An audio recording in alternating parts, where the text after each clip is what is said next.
So I'm just making this video to go over motivation. I'm cooking some steak right now.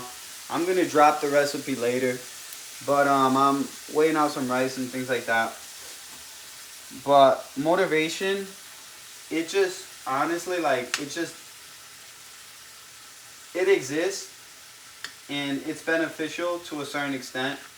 But I don't hype anyone up anymore with like super motivational things unless they're like down and they want to, have that pep talk. But the issue with motivation is that it's kind of like a flame. Like you can light it up and it's on, but it'll dim and fade away. So that's the thing with motivation.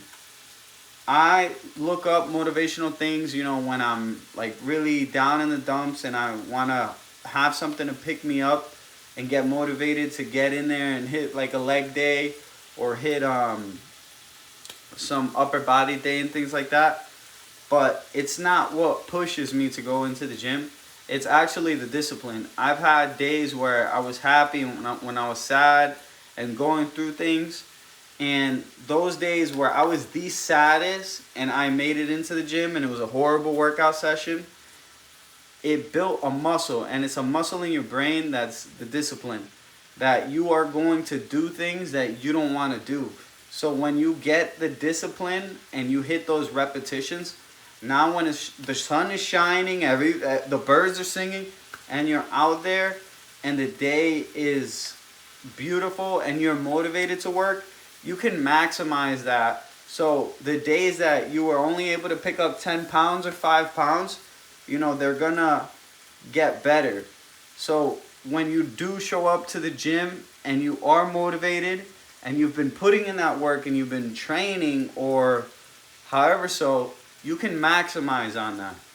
There's another saying, that there's no luck. The person that gets lucky is the one that's most prepared. And that's something that my father showed me as well when I was really young at age. Like when I was about 15, 16 years old, I was trying to buy my first car and I kept crying about it. And I had like little to no money and I scraped $2,700 to go ahead and buy my first car. But he told me when I kept losing car after car after car and I was getting outbidded and I kept missing opportunities, he told me, Jamal, it's about a little bit of luck, and when luck meets preparation, that's the opportunity that you go ahead and maximize. And that's what ended up happening. I had scrapped up $2,700 and it was just enough money to go ahead and buy the opportunity of my first car, which lasted me about like 5-10 years. It was a great car. And that's the same thing here. You are preparing for the day that you have a good day in the gym. So all those bad days are preparation for when you are motivated and you get in there and your discipline has paid off, that you can maximize. A lot of people hold on to motivation and they start off hot and then they dim down and then they go away.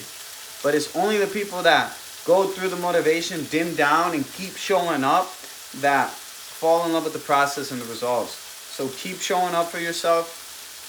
Don't worry about motivation. If you need some motivation, look up some videos, get in the zone when you feel down as well, because it'll help. But stay focused, stay disciplined. You all have workout programs, you all have meal plans. It's easy for you to go ahead and execute them because there's no amiss. The knowledge is there. Take full advantage of that and just execute, execute, execute.